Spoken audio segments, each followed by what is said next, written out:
I had the idea in February, and by early April, we had the offer from Netflix.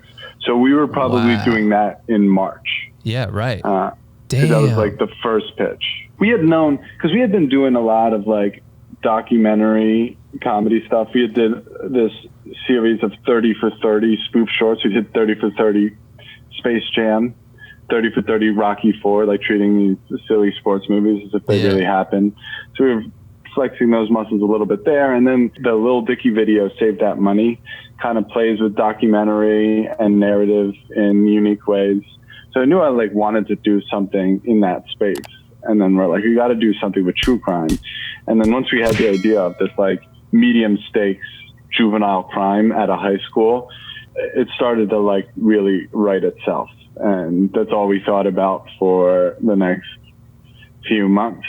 As we were pitching it, we ended up like breaking the whole season. And a lot changed in the writer's room after that. What you saw when I came back at Hulu, we did like a 20-minute pitch. That was kind of like the premise of the show. I would say like what we want to do, how we can use true crime tools to tell the story of a high school.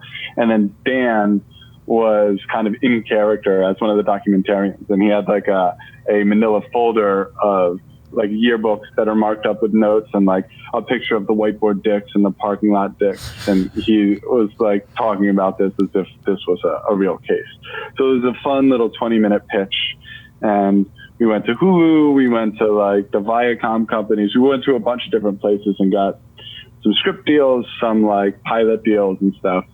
And then by the time we got to Netflix, they don't really do pilots. They'll either go they'll do some script development, but they don't do pilots. They'll go straight to series. So they're like, we can't give you a full series based off of a 20-minute pitch. But if you want to come back in and walk us through the first season, we'll do that. So that was the bigger pitch, was like a hour and a half, 2-hour pitch where we're kind of breaking down all of the characters, the big turning points throughout the season and where we net out, who did it, all of that stuff. That was early April. That's insane how quick that happened. And everybody told me how crazy it was, how quick everything was happening. And now being in development and waiting on deals to get done and seeing how it typically works, yes, it happened super quickly. So with that, at the time when you kind of started leaning into this like true crime, was it just based on the idea of like, clearly these platforms are looking for this type of content and maybe there's an opportunity for them to be also interested in a parody of it in that sense? Or was it just like, this idea is so good and these are the platforms that obviously would probably bite first, but was that in your planning? I wanted to make it was the first thing. Like I thought we would be doing something that's really unique, that had never been done before. I think obviously fake documentaries have been hundreds of them, but documentaries have really evolved a lot. And most fictional documentaries still have that sort of Christopher Guest, Spinal Tap, fly on the wall sort of documentary feel. Obviously documentary now strays from that, and like those Andy Samberg, like 7 Days in Hell, they feel more like sports documentaries, or they have different structures and aesthetics. But what we wanted to do was something different, where it was not just a vessel to get parody jokes, but it was a vessel to get you to care about the mystery in the same way you care about the mystery when you're watching Making a Murderer. But it's just these comedically small stakes. So I wanted to make that. And career-wise, we were at a point where getting a TV show was way loftier than we ever thought we could achieve. But there was like Verizon Go 90. There was Full Screen was producing Vimeo Pro. Like there were like these digital platforms that were making plays where they were like decently funding the premium web content. Right. So my thought was I would rather do the 90-minute version for Verizon Go 90, even if nobody saw it, but I'd be able to make it. I'd rather that than a script development with Netflix that ends up never happening. Right.